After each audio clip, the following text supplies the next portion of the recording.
ইসলামী আন্দোলনের সর্বপ্রথম যে নেতার ফাঁসি হয়েছিলেন তিনি হচ্ছেন আব্দুল কাদের মোল্লা ভাই। লোকটা একটু সাইজে কি ছিল, খাটো মানুষ ছিল।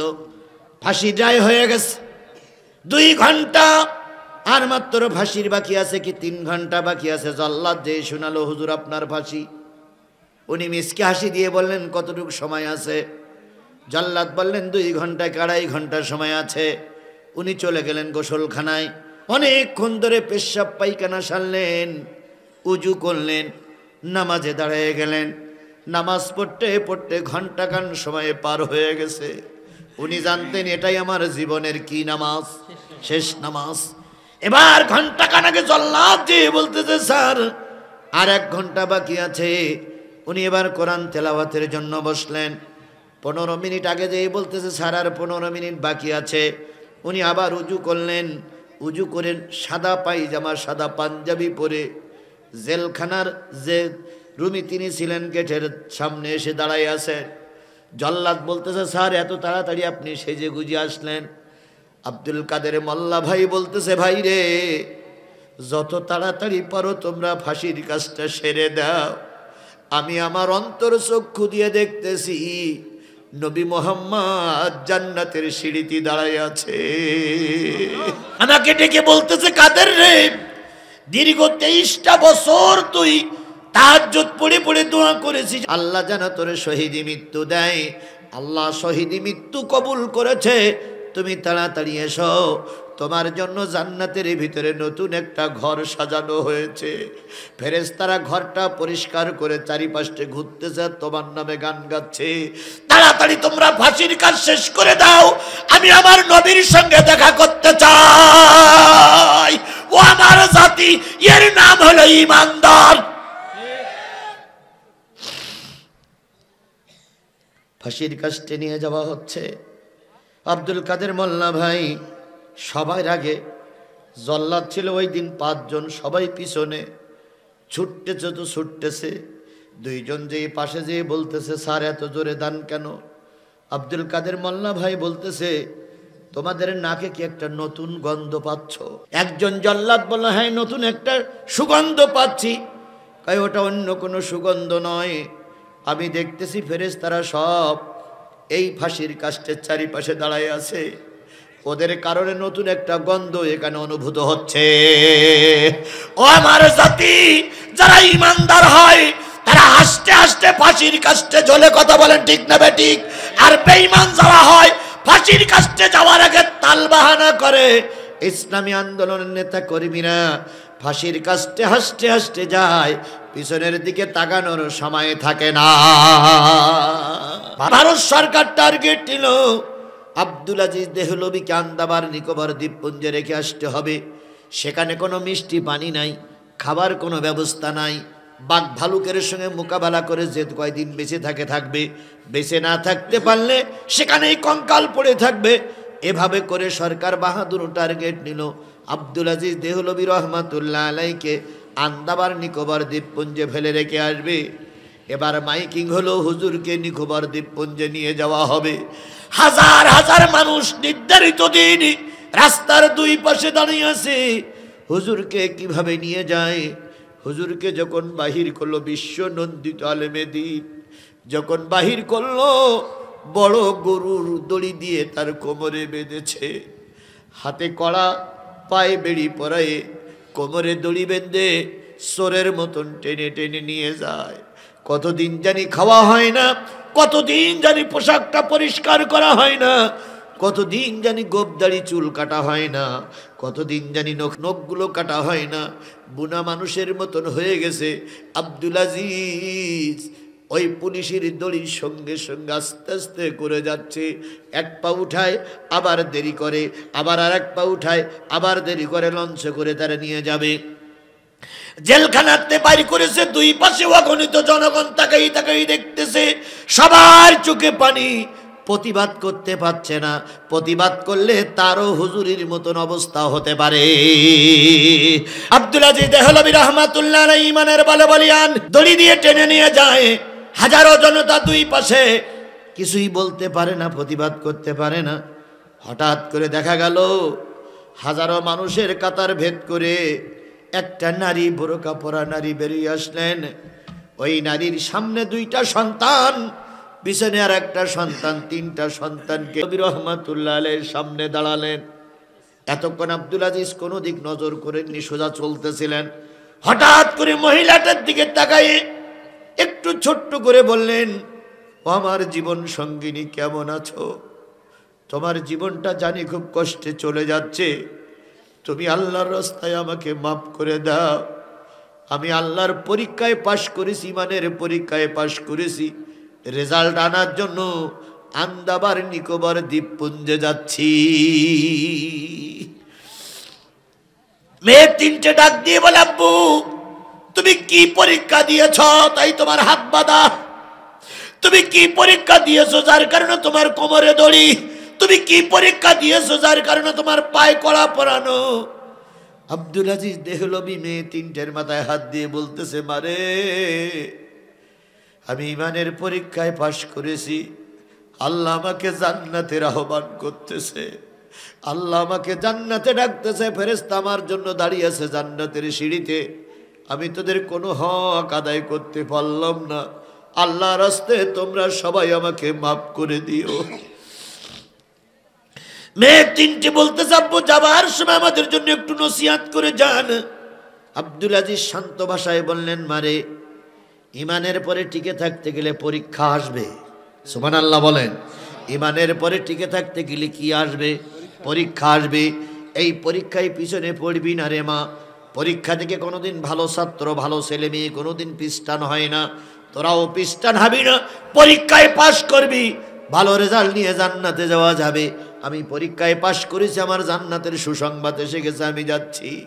এবার আব্বার যখন কোমরে দড়ি বেঁধে নিয়ে যায়, স্ত্রী তখন বলতেছে, স্বামী তুমি আল্লাহর রাস্তা আমারে ক্ষমা করে দিও, কারণ আমি তোমার উপকারের জন্য কিছুই করতে পারি নাই, শুধু তোমার জন্য দোয়া করি আল্লাহ পাক তোমার যেন জান্নাতের মেহমান বানায়া দেয়। আল্লামা সাঈদীর কি বানানো হলো?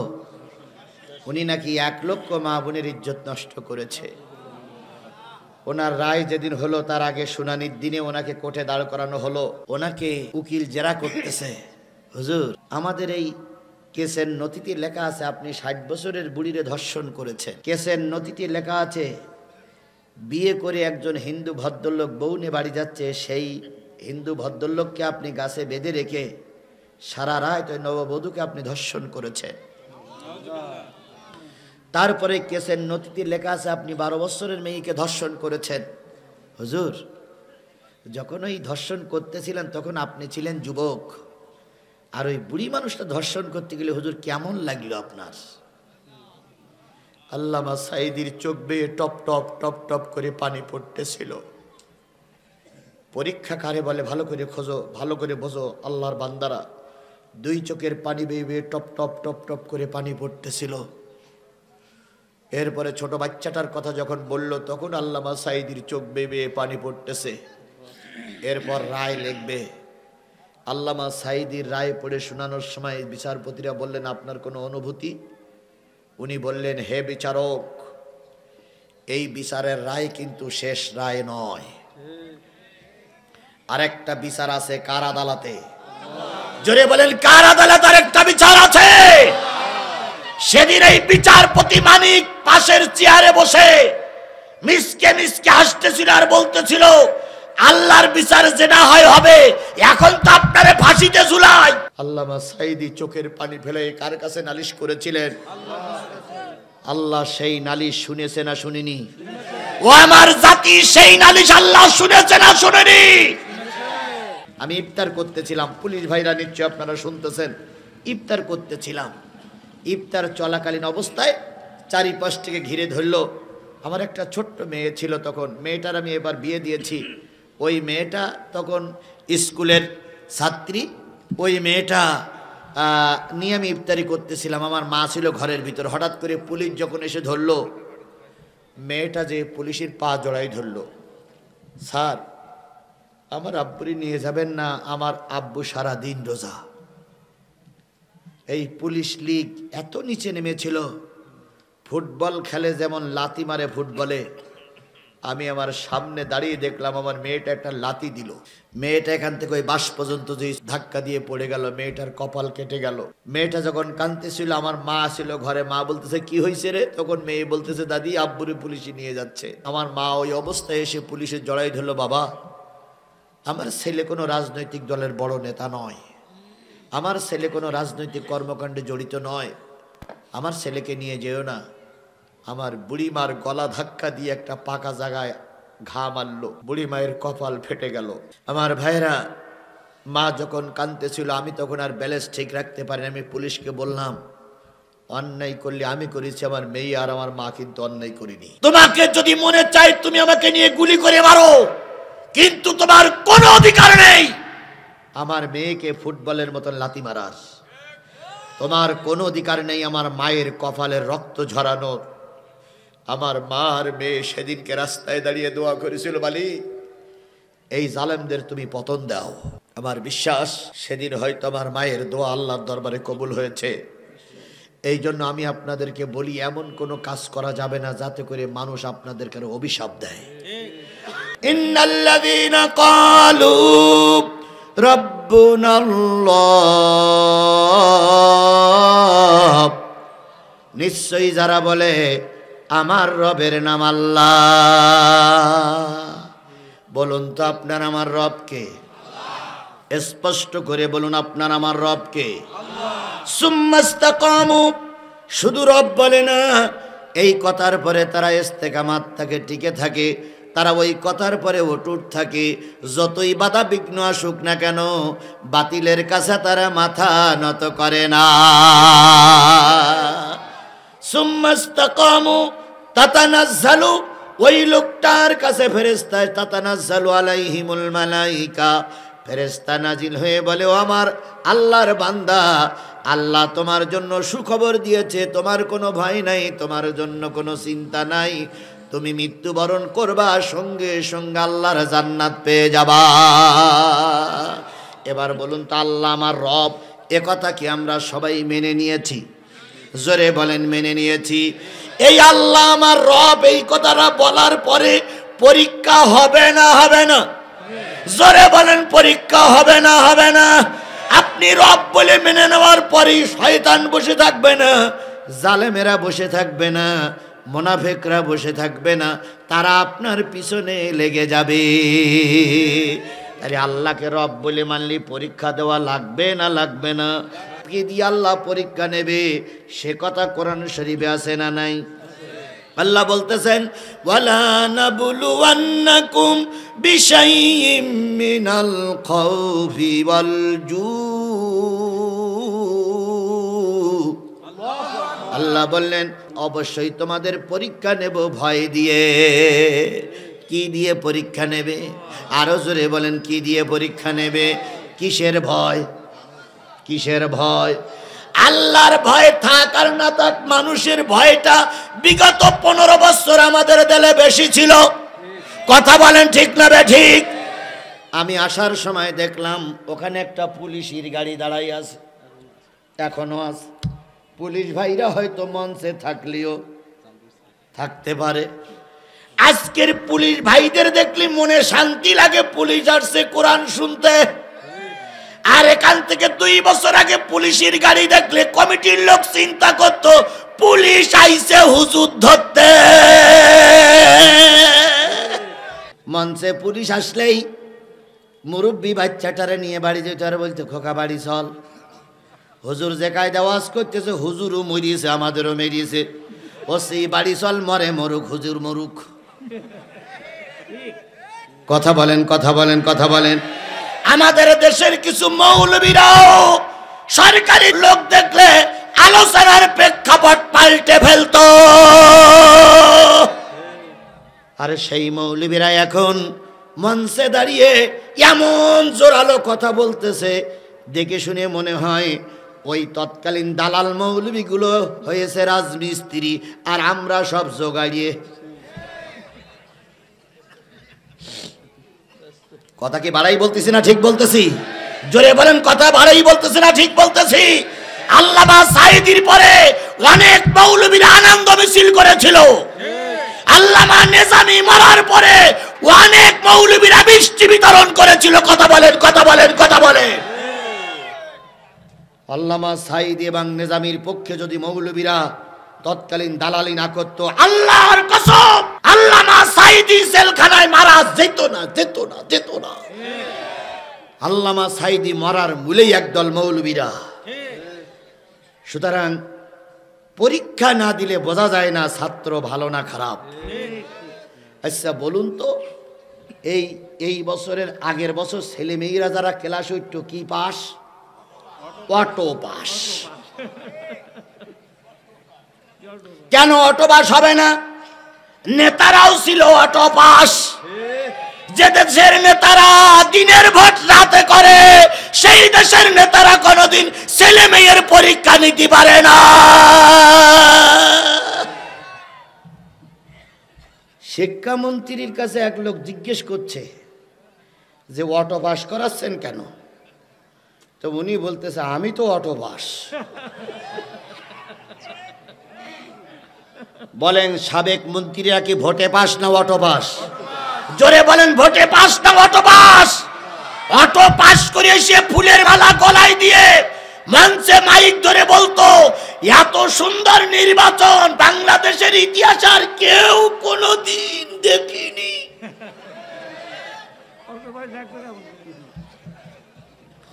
কুকুর ছিল ওই গাছতলায় শুয়ে। বক্তার বক্তৃতা শুনে কুকুর মাথা উঁচু করে বলতে কথাটা কি হইল? গতকালকে তো কেউ ভোট দেয়নি, তুই ভোট পালি কি করে? পরের দিন পত্রিকায় এসেছে সুষ্ঠু হয়েছে নির্বাচন, ভোট দিয়েছে প্রশাসন, তাকিয়ে তাকিয়ে দেখেছে জনগণ। কথা কি বাড়াই বললাম? আর একটু জোরে বলেন, বাড়াই বললাম? এই নেতারা মঞ্চে দাঁড়িয়ে কিছু দালালদের দ্বারা ফুলের মালা তৈরি করে নিয়ে আসে। মঞ্চে ফুলের মালা পরে কি বাকুম বাকুম বাকুম বাকুম ভাব লাগায়। আল্লাহ কয় জনগণের হক নষ্ট করে, জনগণের অধিকার নষ্ট করে তুমি এখন নেতা সেজেছ। জনগণ পড়াচ্ছে তোমার ফুলের মালা, লিখে রাখো ওই জনগণই তোমার কয়েকদিন পরে পড়াবে জুতোর মালা। যদি আইনমন্ত্রী হরিণাকুণ্ডে সফর করত, স্বরাষ্ট্রমন্ত্রী হরিণাকুণ্ডে সফর করত, যে পুলিশ এখন এসে ওয়াজ শুনতেছে ওই পুলিশ স্যারের দেখলি আরামে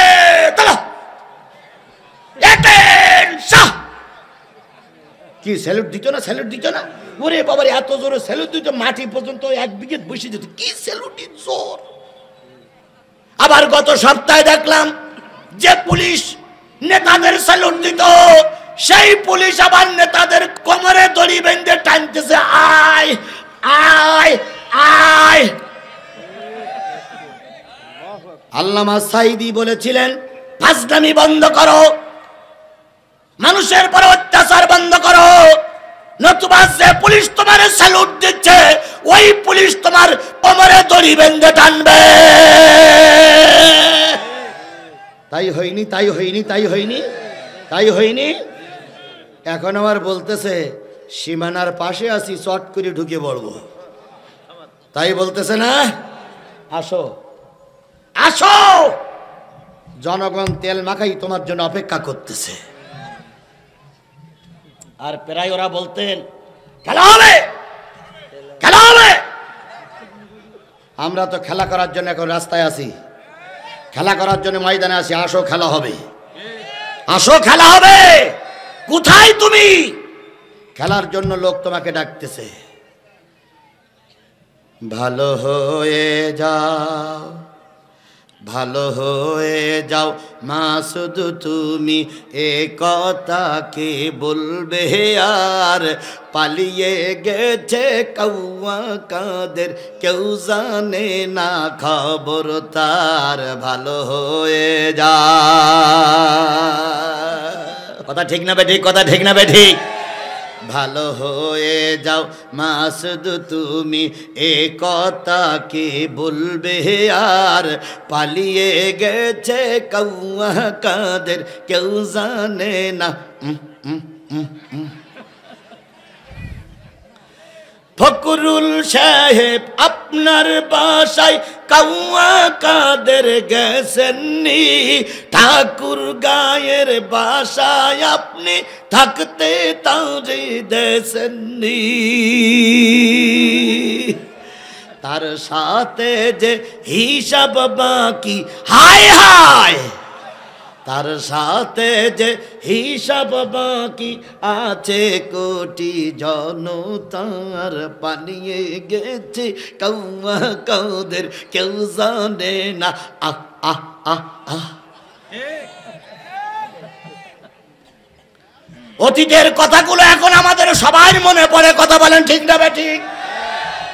চলবে চলবে, এখন যদি না চলে তাহলে চলবে কবে? এটা আলেম আমাদের দেশ, এটা খান জাহান আলীর দেশ, এটা কোন ভারতের দালালের দেশ নয়, এটা কোন রাম বাম বাবুদের দেশ নয়। এদেশে কোরআনের কথা চলবে, বাধা দিলে জিপ টেনে ছেড়ে ফেলবো।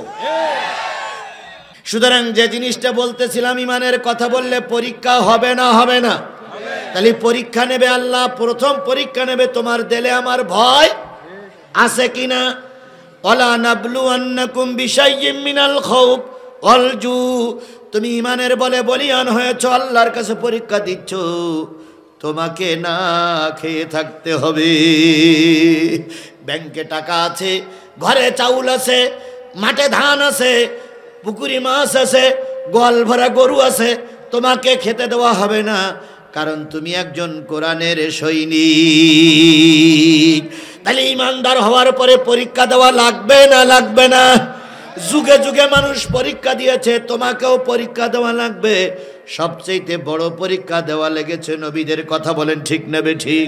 হযরত ইব্রাহিম আলাইহিস সালামকে ন্যাংটা করে অগ্নিকুণ্ডে ফেলানো হয়েছে, জাতির আব্বাও ন্যাংটা হয়ে অগ্নিকুণ্ডে পড়েছে, তবু ইমান থেকে দূরে সরে যায় নাই। বলুন তো, নবীদের সঙ্গে আমাদের কোনো তুলনা হবে? সাহাবী আজমাইনগণ সঙ্গে আমাদের কোনো তুলনা হবে? অত দূর আমরা যাচ্ছি না, এবারে কালে আসি। বলুন তো, এখানে যতগুলো লোক আছে, ইমাম আজম আবু হানিফার অনুসারী লোক বেশি না কম? সবাই বেশি, প্রায় সবাই। দুই একজন আহলে হাদিস থাকতে পারে, ওরা আমাদের ভাই, আমি ওদের সম্পর্কে কোনো বিতর্কিত কথা বলে ওদের মনে কষ্ট দেবো না, সবাই আমার ভাই। তাহলে আবু হানিফার অনুসারী বেশি না কম? এই আবু হানিফা রহমাতুল্লাহ আলাইহি যখন দ্বীনের দাওয়াত দেওয়া শুরু করেছিলেন, ইরাকে তৎকালীন প্রেসিডেন্ট ছিল, নাম হলো মনসুর। কি নাম বলুন তো? মনসুর মুসলমান না কাফের? ভালো করে বুঝবেন, মনসুর খলিফাতুল মনসুর মুসলমান না কাফের? মুসলমান, কিন্তু খলিফা মনসুর ছিল জালেম মুসলমান। খলিফা মনসুর সর্বপ্রথম ইমাম আবু হানিফা রাহমাতুল্লাহ আলাইহি বলল, হুজুর আমার মত, আমার আদর্শ মেনে চলেন, আপনাকে রাষ্ট্রপতি বানায় দেব, আমি প্রধানমন্ত্রী আমার নিচের পদে দেব আপনাকে। ইমাম আজম আবু হানিফা বললেন, জালেম যদি বড় চেয়ারে বসে, নিচের চেয়ারে বসে কখনো ভালো কাজ করা যায় না। এরপরে মনসুর বললেন, হুজুর যদি আমার সত্য মেনে নেন, আপনাকে প্রধান বিচারপতি বানায় দেব। ইমাম আজম আবু হানিফা রাহমাতুল্লাহ আলাইহি বড় ইমানের পরীক্ষায় পড়ে গেলেন। তিনি বললেন, না না, আমার প্রধান বিচারপতি হওয়ার দরকার নেই, কারণ প্রধান বিচারপতি হলে তোমার সঙ্গে আমি মিল তাল করে চলতে। খলিফা মনসুর রেগে গেল। খলিফা মনসুর বলল, হুজুর সত্য মেনে না নিলেই কিন্তু জেলে যাওয়া লাগবে।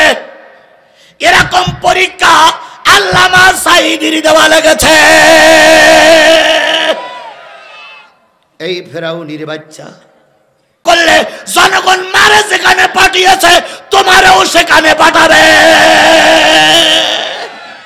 ইমাম আজম আবু হানিফা রাহমাতুল্লাহ আলাইহি বললেন, তোমার সত্য মেনে নিতে রাজি না। আল্লামা সাঈদীর জেলখানায় ভরে গোয়েন্দা বিভাগের লোক যেই বলল, হুজুর জামাত ইসলাম করা যাবে না, কোনো মামলা আপনার নামে থাকবে না,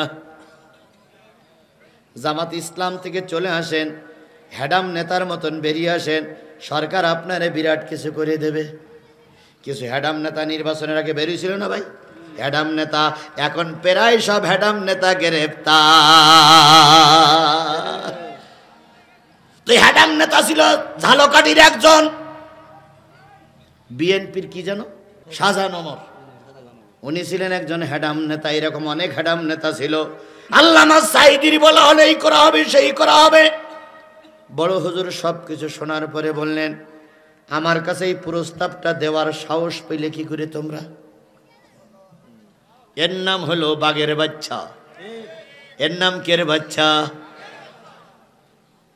নির্যাতন শুরু হলো, শেষ পর্যন্ত মামলা দেওয়া হলো ধর্ষণকারী। আল্লামা সাঈদীর কি বানানো হলো? উনি নাকি 1 লক্ষ মা বোনের ইজ্জত নষ্ট করেছে। ওনার রায় যেদিন হলো তার আগে শুনানির দিনে ওনাকে কোর্টে দাঁড় করানো হলো। ওনাকে উকিল জেরা করতেছে, হুজুর আমাদের এই কেসের নথিতে লেখা আছে আপনি 60 বছরের বুড়িরে ধর্ষণ করেছেন। কেসের নথিতে লেখা আছে বিয়ে করে একজন হিন্দু ভদ্রলোক বউ নিয়ে বাড়ি যাচ্ছে, সেই হিন্দু ভদ্রলোককে আপনি গাছে বেঁধে রেখে সারা রাত ওই নববধূকে আপনি ধর্ষণ করেছেন। তারপরে কেসের নথিতে লেখা আছে আপনি 12 বছরের মেয়েকে ধর্ষণ করেছেন। হুজুর যখন ওই ধর্ষণ করতেছিলেন তখন আপনি ছিলেন যুবক, আর ওই বুড়ি মানুষটা ধর্ষণ করতে গেলে হুজুর কেমন লাগলো আপনার? আল্লামা সাঈদীর চোখ বেয়ে টপ টপ টপ টপ করে পানি পড়তেছিল। পরীক্ষাকারে বলে ভালো করে খোঁজো, ভালো করে বোঝো আল্লাহর বান্দারা, 2 চোখের পানি বেয়ে বেয়ে টপ টপ টপ টপ করে পানি পড়তেছিল। এরপরে ছোট বাচ্চাটার কথা যখন বলল তখন আল্লামা সাঈদীর চোখ বেয়ে বেয়ে পানি পড়তেছে। এরপর রায় লিখবে। আল্লামা সাঈদীর রায় পড়ে শোনানোর সময় বিচারপতিরা বললেন, আপনার কোনো অনুভূতি? উনি বললেন, হে বিচারক, এই বিচারের রায় কিন্তু শেষ রায় নয়, আরেকটা বিচার আছে কার আদালতে। জোরে বলেন, কার আদালতে আরেকটা বিচার আছে।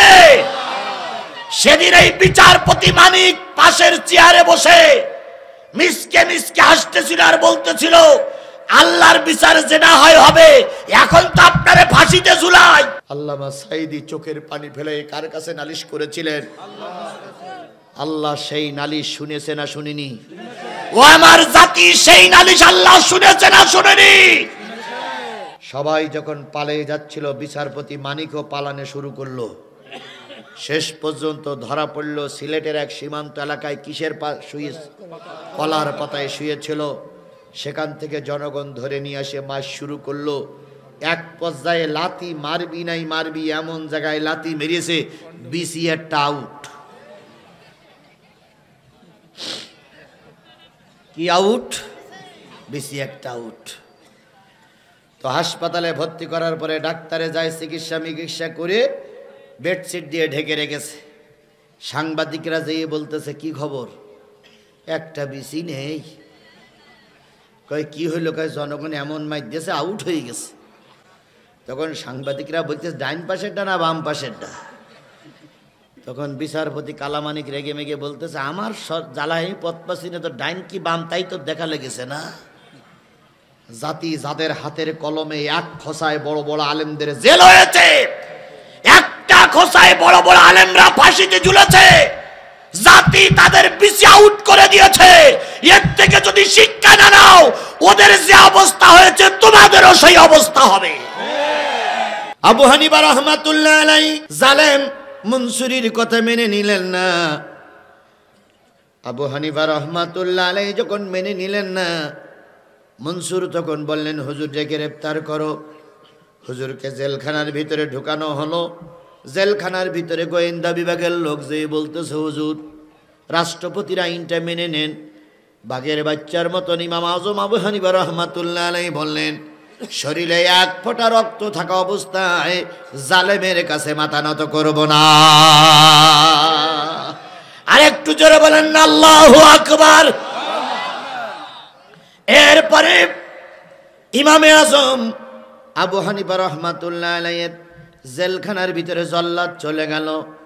প্রতিদিন সকালবেলা 100 বেত্রাঘাত, বিকালবেলা 100 বেত্রাঘাত করা হয়। শুধুমাত্র হুজুরের দোষ, জালেমের বশ্যতা স্বীকার করি নাই। ইমানের পরীক্ষা চলছে। আমি ইমানের পরে কথা বলতেছি ভাইয়া। এরপরে আবু হানিফা রাহমাতুল্লাহ আলাইহি যখন দেখলেন মারি খেতে খেতে মানে পিঠি ঘা হয়ে গেছে, সারা রাত আল্লাহর ওলি ঘুম পড়তে পারে না। কখনো নামাজের সময় কাটায়, কখনো ডাইন পাশে কাত হয়, কখনো বাম পাশে কাত হয়, কখনো ভুট হয়ে শোয়। এভাবে করতে করতে কখন জানি রাত পড়ে যায়। কিছুদিন পরে এবার আবার মারি শুরু হলো। এক পর্যায়ে কেতাবে আসছে ইমাম সাহেবের ওই পিঠির পরে পোকা হয়েছে। সারা রাত পোকাগুলো তাদের খাদ্য খেয়ে খেয়ে বেড়ায়। আর আল্লাহর ওলি যায় নামাজে দাঁড়িয়ে দাঁড়িয়ে দোয়া করে, আল্লাহ যত পরীক্ষা আসুক না কেন জালেমের কাছে যেন মাথা নত না করি। আর ওই জালেম মনসুর মাঝে মাঝে চিঠি লিখে, হুজুর বশ্যতা স্বীকার করলেই আপনাকে মুক্তি দেওয়া হবে। উনি বশ্যতা স্বীকার করেন না। একদিন রাষ্ট্রে ঘোষণা হয়ে গেল সরকার বাহাদুর যাচ্ছে ইমাম আজমের সঙ্গে দেখা করতে। দেশে মাইকিং হলো, দেশে ঘোষণা হলো। ইমাম সাহেবের মাও তখন বেঁচে ছিলেন।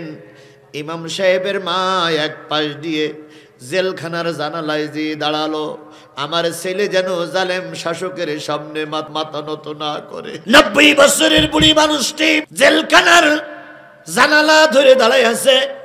জালেম মনসুর ভিতরে ঢুকলো। ভিতরে ঢুকে বলতো, হুজুর আমি আপনার শেষ কথা বলতে এসেছি, বশ্যতা স্বীকার করবেন কিনা। মনসুরির সঙ্গে যখন ইমাম আজম আবু হানিফার কথোপকথন চলতেছিল, মা তখন জেলখানার জানালা থেকে ডেকে বলতেছে, ইমাম আজম আবু হানিফা, আমি তোর বুড়ি মা জেলখানায় চলে এসেছি। ও বাজান আমার দিকে তাকা। জালেম মনসুর যতই তোর উপরে নির্যাতন চালাক, খবরদার বেআইনির কাছে তুই মাথা নত করবি না। আমি তোর মা বলতেছি, তুই যদি জালেম মনসুরির কাছে মাথা নত করিস, কিয়ামতের দিন মুসিবতের কালে আমি তোর সন্তান বলে পরিচয় দেব না। তাহলে ইমাম আজম যত বড় ভালো লোক, তার চাইতে তার মা আর এক গুণ বেশি ভালো লোক। কথা বলে ঠিক না বেঠিক? ইমাম সাহেব মাথা নত করলেন না। মনসুর চলে গেলেন বাইরে, যে জল্লাদেরকে বলল, হুজুরের খাদ্যের সঙ্গে বিষ মিশাইয়া দাও। হুজুরকে তো বসে আনা গেল না, বিষ মিশাইয়া দাও। রাতের খাবারের সঙ্গে বিষ মিশাইয়ে দেওয়া হলো। হুজুরের সামনে যখন বিষ মিশ্রিত খাদ্য আনা হলো, হুজুর তখন দেখে বুঝতে পারলেন খাদ্যের ভিতরে বিষ আছে। উনি তখন খাদ্য খাইতে অস্বীকার করলেন। ও আমার জাতি, ইমানের পরীক্ষা যারা দেয় তারা কত কঠিন পরীক্ষা দিতে হয়। জোর করে ইমাম সাহেবের হাত ধরে পা বেঁধে ইমাম সাহেবের গালের ভিতরে বিষ মিশ্রিত খাদ্য ঢুকাইয়ে দেওয়া হলো। ইমাম সাহেব বুঝলেন এই খাওয়া আমার জীবনের শেষ খাওয়া। উনি খাদ্যগুলো গ্রহণ করে সেজদায় পড়ে গেলেন। ওই সেজদারত অবস্থায় তার মৃত্যু হয়ে গেল। ও আমার হরিণাকুণ্ডর মুসলমানেরা, ঝিনাইদার মুসলমানেরা, বিষ মিশ্রিত খাদ্য খেয়ে ইমামে আজম মৃত্যুর কোলে ঢলে পড়লেন, কিন্তু জালেমের কাছে মাথা নত করেন নাই। ইন্নাল্লাযীনা ক্বালু রাব্বুনাল্লাহু সুম্মা ইসতাকামু তাতানাজ্জালু আলাইহিমুল মালায়েকা। এই সমস্ত লোকদের মৃত্যুর সময় সামনে কে নাজিল হয়? ফেরেশতা নাজিল হয়ে বলে, আল্লাহ তাখাফু, তোমাদের কোনো ভয় নাই, ওয়ালা তাহজানু, তোমাদের জন্য কোনো চিন্তা নাই, ওয়া আবশিরু বিল জান্নাতিল্লাতি, আমরা তোমাদের জান্নাতের শুভ সংবাদ দিয়ে আজরাইল জান কবজ করে নিয়ে যাচ্ছে, সেখানে অনন্তকাল তোমরা থাকবে। যাদের হৃদয় আছে আল্লাহর ভয়, তারা কভু পথ ভুলে যায় না, তারা কভু পথ ভুলে যায় না। আল্লাহর প্রেম ছাড়া এই দুনিয়ায় কারো কাছে কোনো কিছু চায় না। রাতের আধারে যারা সেজদাতে রয়, দু চোখের অশ্রুতে নদী যেন বয়, ছলনার হাতছানি যতই আসুক, ছলনার হাতছানি যতই আসুক, পিছনে ফিরেও তাকায় না। যাদের হৃদয় আছে আল্লাহর ভয়, তারা কভু পথ ভুলে যায় না। ওয়ানাকসিম মিনাল আমওয়ালি ওয়াল আনফুসি ওয়াস সামারাত, ফল ফসলের ক্ষতি হবে, জানের ক্ষতি হবে, রাজপথে জীবন দিতে হবে যদি তুমি ইমানদার বলে দাবি করো। কথা বলেন ঠিক না বেঠিক? ইমানের পথ বড় কঠিন পথ, তবে যারা ইমানদার তারা ফাঁসির কাস্টে ঝোলে তবু জালেমের কাছে মাথা নত করে না।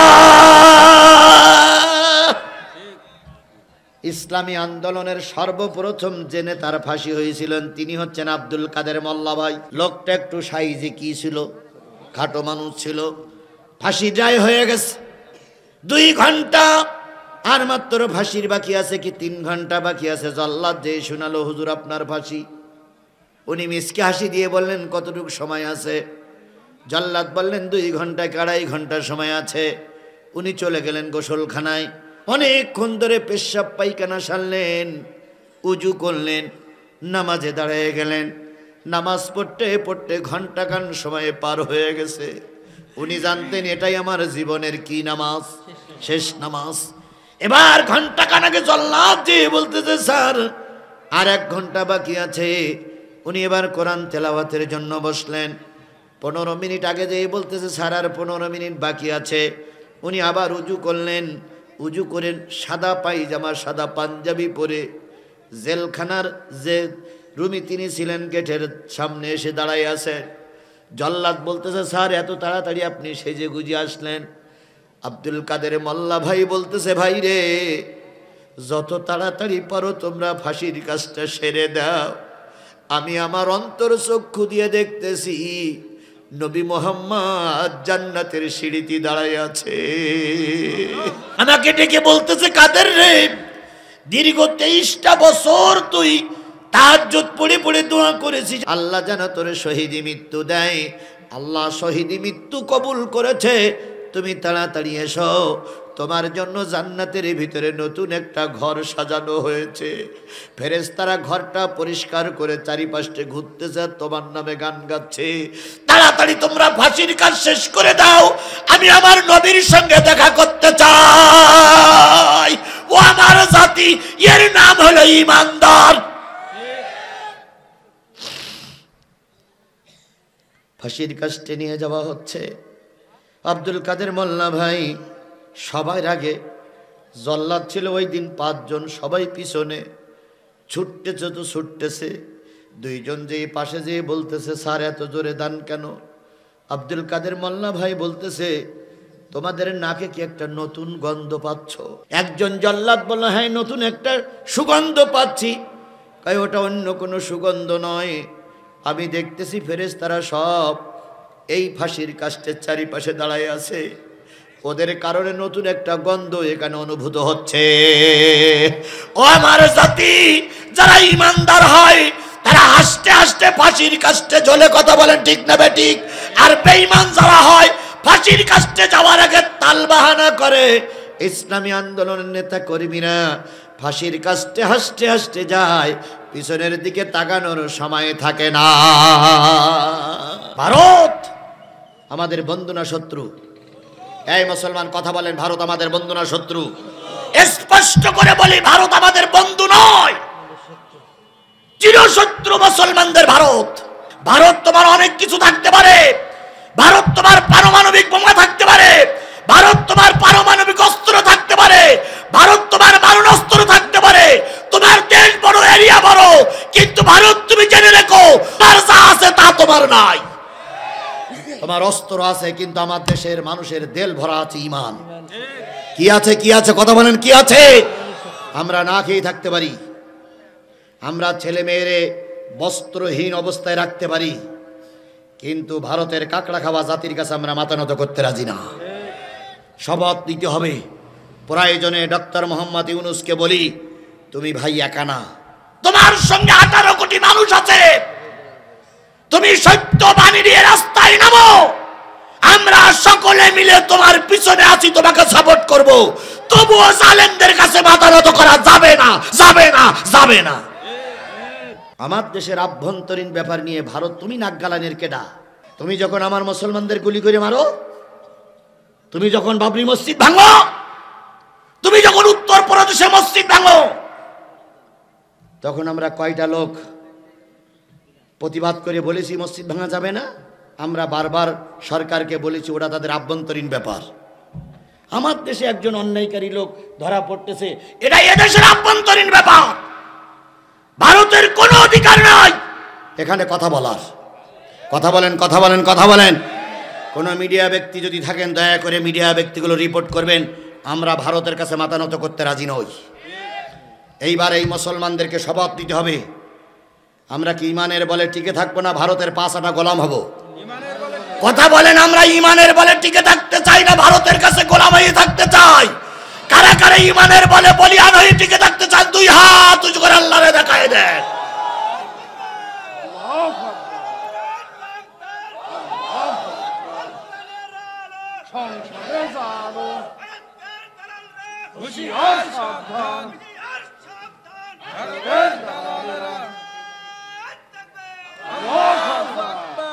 শেখ হাসিনা ওখানে যে কলকাঠি নাড়াদের চারে দেশে অশান্তি বাঁধতেছে, সুতরাং শেখ হাসিনার কথা শুনে যদি এদেশে কেউ অশান্তি বাঁধাতে চাও, ক্ষমা অনেক দেখিয়েছি, নতুন করে আর ক্ষমা দেখানো হবে না।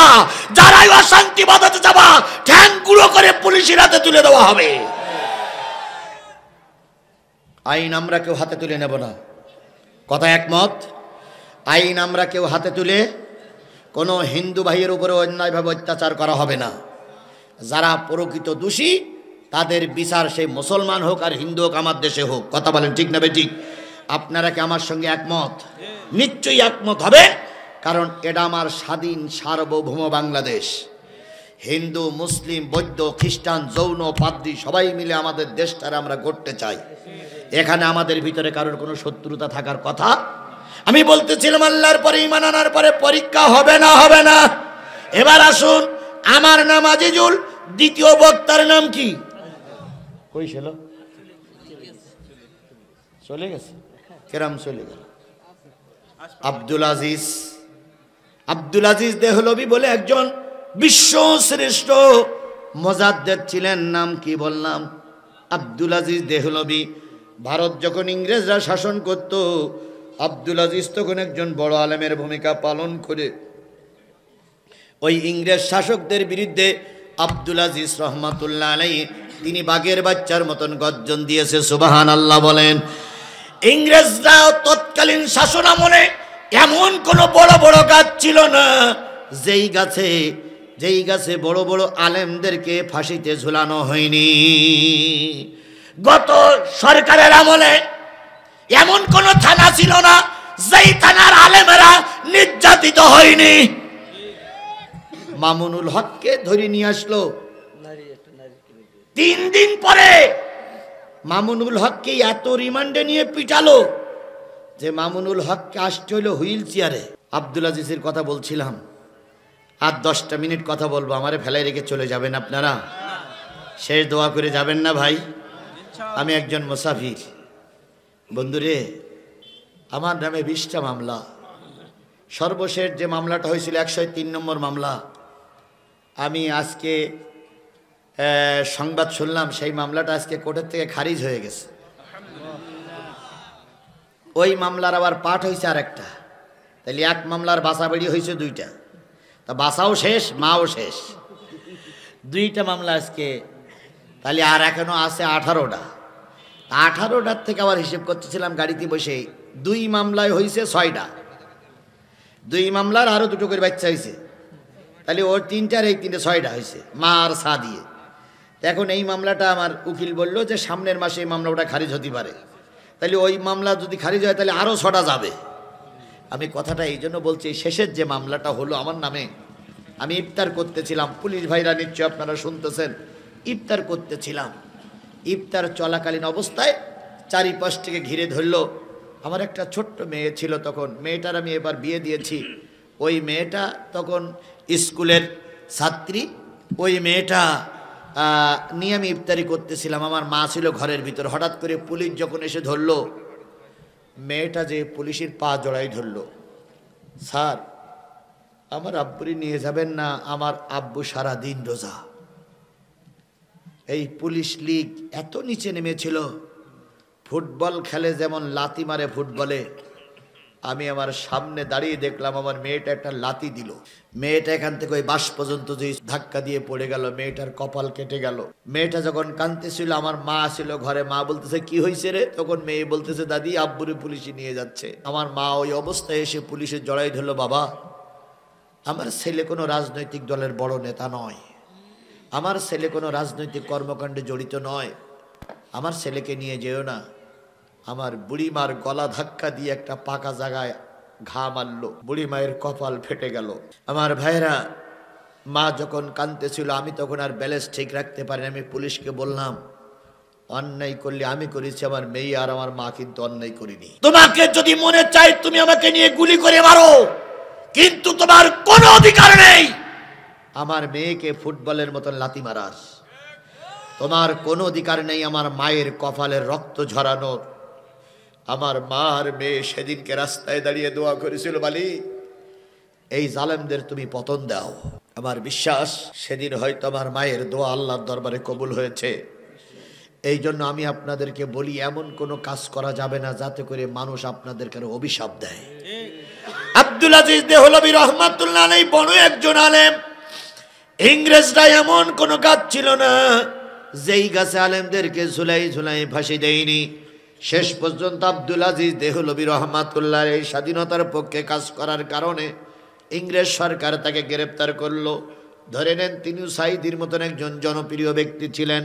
আব্দুল আজিজ দেহলভী রহমাতুল্লাহ আলাইহিকে ধরে জেলখানায় ভরে রাখলো, আয়না ঘর তৈরি করে রাখলো, হাত বাঁধা পা বাঁধা, মাসের পর মাস তারে খেতেও দেয় না, ছেড়েও দেয় না, নামাজ পড়তেও দেয় না, পেশাব পায়খানা করতে পারে না। আল্লাহর ওলি এক কাপড়ে পেশাব এক কাপড়ে পায়খানা। ওই অবস্থায় মালিকের কাছে দোয়া করে, মালিক শহীদি মৃত্যু দাও, তবু ওই শাসকদের কাছে মাথা নত করায়ও না। সর্বশেষে ভারত সরকার টার্গেট নিল, যদি ফাঁসিতে মেরে যাই দেশে বিদ্রোহ সৃষ্টি হবে। তাই ভারত সরকার টার্গেট নিল আব্দুল আজিজ দেহলভীকে আন্দামান নিকোবর দ্বীপপুঞ্জে রেখে আসতে হবে। সেখানে কোনো মিষ্টি পানি নাই, খাবার কোনো ব্যবস্থা নাই। বাঘ ভালুকের সঙ্গে মোকাবেলা করে যে কয়দিন বেঁচে থাকবে, বেঁচে না থাকতে পারলে সেখানেই কঙ্কাল পড়ে থাকবে। এভাবে করে সরকার বাহাদুর টার্গেট নিল আব্দুল আজিজ দেহলভী রহমাতুল্লাহ আলাইহিকে আন্দামান নিকোবর দ্বীপপুঞ্জে ফেলে রেখে আসবে। এবার মাইকিং হলো, হুজুরকে নিকোবর দ্বীপপুঞ্জে নিয়ে যাওয়া হবে। হাজার হাজার মানুষ নির্ধারিত দিন রাস্তার দুই পাশে দাঁড়িয়ে আছে, হুজুরকে কিভাবে নিয়ে যায়। হুজুরকে যখন বাহির করলো বিশ্ব নন্দিত আলেমে দ্বীপ, যখন বাহির করলো বড় গরুর দড়ি দিয়ে তার কোমরে বেঁধেছে, হাতে কড়া পায়ে বেড়ি পরায়ে কোমরে দড়ি বেঁধে সোরের মতন টেনে টেনে নিয়ে যায়। কতদিন জানি খাওয়া হয় না, কতদিন জানি পোশাকটা পরিষ্কার করা হয় না, কতদিন জানি গোপদাড়ি চুল কাটা হয় না, কতদিন জানি নখগুলো কাটা হয় না। বুনা মানুষের মতন হয়ে গেছে আব্দুল আজিজ। ওই পুলিশের দড়ির সঙ্গে সঙ্গে আস্তে আস্তে করে যাচ্ছে। এক পা উঠায় আবার দেরি করে, আবার আর এক পা উঠায় আবার দেরি করে, লঞ্চে করে তারা নিয়ে যাবে। জেলখানাতে বাইর করেছে, দুই পাশে অগণিত জনগণ তাকাই তাকাই দেখতেছে, সবার চোখে পানি। প্রতিবাদ করতে পারছে না, প্রতিবাদ করলে তারও হুজুরির মতন অবস্থা হতে পারে। আমরাও দেখেছি অন্যায় ভাবে অনেক লোককে দোকান থেকে তুলে নিয়ে গেছে, অনেক লোককে বাড়ির থেকে তুলে নিয়ে তিন রাস্তার মুখে গুলি করে মেরেছে। আমরা দেখেছি, প্রতিবাদ করতে পারিনি। কথা কি বাড়াই বললাম? তাহলে সেই জুলুম, তৎকালীন জুলুম আমাদের সময়ও কম বেশি ছিল। আব্দুল আজিজ দেহলভী রহমাতুল্লাহ আলাইহি ইমানের বলে বলিয়ান, দড়ি দিয়ে টেনে নিয়ে যায়। হাজারো জনতা দুই পাশে, কিছুই বলতে পারে না, প্রতিবাদ করতে পারে না। হঠাৎ করে দেখা গেল হাজারো মানুষের কাতার ভেদ করে একটা নারী, বোরকা পরা নারী বেরিয়ে আসলেন। ওই নারীর সামনে দুইটা সন্তান, পিছনে আর একটা সন্তান, তিনটা সন্তানকে নবী রহমাতুল্লাহ আলাইহির সামনে দাঁড়ালেন। এতক্ষণ আব্দুল আজিজ কোনো দিক নজর করেননি, সোজা চলতেছিলেন। হঠাৎ করে মহিলাটার দিকে তাকায়ে একটু ছোট্ট করে বললেন, ও আমার জীবন সঙ্গিনী, কেমন আছো? তোমার জীবনটা জানি খুব কষ্টে চলে যাচ্ছে, তুমি আল্লাহর রাস্তায় আমাকে মাফ করে দাও। আমি আল্লাহর পরীক্ষায় পাশ করেছি, ইমানের পরীক্ষায় পাশ করেছি, রেজাল্ট আনার জন্য আন্দাবার নিকোবর দ্বীপপুঞ্জে যাচ্ছি। মেয়ে তিনটে ডাক দিয়ে বলে, আব্বু তুমি কি পরীক্ষা দিয়েছ তাই তোমার হাত বাঁধা? তুমি কি পরীক্ষা দিয়েছো যার কারণে তোমার কোমরে দড়ি? তুমি কি পরীক্ষা দিয়েছো যার কারণে তোমার পায়ে কড়া পরানো? আব্দুল আজিজ দেহলবি মেয়ে তিনটের মাথায় হাত দিয়ে বলতেছে, মারে আমি ইমানের পরীক্ষায় পাশ করেছি, আল্লাহ আমাকে জান্নাতের আহ্বান করতেছে, আল্লাহ আমাকে জান্নাতে ডাকতেছে, ফেরেশতা আমার জন্য দাঁড়িয়ে আছে জান্নাতের সিঁড়িতে। আমি তোদের কোনো হক আদায় করতে পারলাম না, আল্লাহ রাস্তায় তোমরা সবাই আমাকে মাফ করে দিও। মেয়ে তিনটে বলতেছে, আব্বু যাবার সময় আমাদের জন্য একটু নসিহত করে যান। আব্দুল আজিজ শান্ত ভাষায় বললেন, মারে ইমানের পরে টিকে থাকতে গেলে পরীক্ষা আসবে। সুবহানাল্লাহ বলেন। ইমানের পরে টিকে থাকতে গেলে কি আসবে? পরীক্ষা আসবে। এই পরীক্ষায় পিছনে পড়বি না রে মা। পরীক্ষা থেকে কোনোদিন ভালো ছাত্র, ভালো ছেলে মেয়ে কোনোদিন পিস্টান হয় না, তোরাও পিস্টান হবি না, পরীক্ষায় পাশ করবি, ভালো রেজাল্ট নিয়ে জান্নাতে যাওয়া যাবে। আমি পরীক্ষায় পাশ করেছি, আমার জান্নাতের সুসংবাদ এসে গেছে, আমি যাচ্ছি। এবার আব্বার যখন কোমরে দড়ি বেঁধে নিয়ে যায়, স্ত্রী তখন বলতেছে, স্বামী তুমি আল্লাহর রাস্তা আমারে ক্ষমা করে দিও, কারণ আমি তোমার উপকারের জন্য কিছুই করতে পারি নাই, শুধু তোমার জন্য দোয়া করি আল্লাহ পাক তোমার যেন জান্নাতের মেহমান বানায়া দেয়। ও আমার জাতি, তাহলে ক্বালু রাব্বুনাল্লাহু সুম্মা ইসতাকামু তাতানাজ্জাল, আল্লাহর পরে ঈমান আনা, এ কথা বলার পরে পরীক্ষা হবে না? হবে না? আফাতুমিনুনা বিবাদিল কিতাব, তোমরা কি কিতাবের কিছু অংশ মানবার কিছু অংশ মানবা না? তাহলে দুনিয়ায় লাঞ্ছিত হবে, অপমানিত হবে। আল্লাহ রাব্বুল আলামিন বললেন, তোমরা এই কথা বলে কি পার পেয়ে যাবে যে তোরা ইমানদার, অথচ পরীক্ষা হবে না? পরীক্ষা ছাড়া ভালো ইমানদার বোঝা যায় না। তাহলে এবার আমি আপনাদের সামনে একটা জিনিস বয়াত দিতে চাই, শপথ দিতে চাই, সেটা হলো ইমানের বলে বলিয়ান থাকতে গেলে পরীক্ষা যদি আসে, এই পরীক্ষা দিতে আমরা রাজি আছি না নাই? কারা কারা কোরআনের পক্ষে থাকতে রাজি? এবার দুই হাত উঁচু করে আল্লাহরে দেখান। আল্লাহ, হাতগুলো উঁচু করে রাখেন, হাতগুলো উঁচু করে রাখেন। আল্লাহ, আমি আজিজুল ইসলাম, আমি নির্যাতিত জেলার একজন নির্যাতিত মানুষ, নিশ্চয়ই আমার হাতে হেদায়েত নেই, হেদায়েতের মালা তোমার হাতে বাবু। আমি 2 ঘন্টা আলোচনা করে তোমার সব গোলামকে তোমার পা পর্যন্ত পৌঁছে দিলাম। ও বাবু, দয়া করে বক্তা শ্রোতা সবাইকে তুমি হেদায়েত নসিব করে দাও, আমাদের সবাইকে তুমি দ্বীনের গোলাম বানায় নাও, আমাদের সবাইকে দ্বীনে আন্দোলনের কর্মী বানায় নাও, আমার দ্বারা ইসলামের কাজ হোক এমন পরিবেশ তৈরি করে দাও, দয়া করে মায়া করে আমাদের দোয়াগুলো কবুল করে নাও। হাত নামান বন্ধুগণ। তাহলে আজকে আমরা শপথ নিলাম, মৃত্যুর আগ পর্যন্ত কিসের পক্ষে থাকবো? আরো জোরে বলেন, কিসের পক্ষে থাকবো? এখন আপনি কোরআনের পক্ষে আছেন কি না আছেন বোঝার কয়েকটা আলামত আছে, সেটা হলো যারা নামাজ পড়ে না তারা কোরআনের পক্ষের লোক নয়। কথা কি বুঝেছেন? তাহলে আপনি যদি কোরআনের পক্ষে থাকতে চান, তাহলে কালকের থেকে কি হতে হবে? নামাজি হতে হবে। যদি নামাজ না বলেন তাহলে বুঝতে আপনি কোরআনের পক্ষের লোক নয়, আপনি কোরআনের দুশমন। প্রথম সত্য। 2 নম্বর সত্য, কোরআনের পক্ষের লোক হতে গেলে জীবন চলে যাবে, তবু মিথ্যার আশ্রয় নেওয়া যাবে না।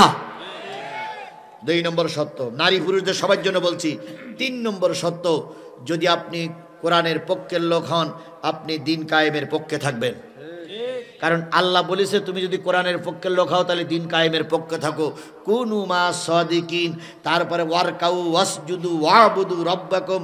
আল্লাহ বলেছেন ওয়ারকাউ ওয়াসজুদু, রুকু করো, সিজদা করো।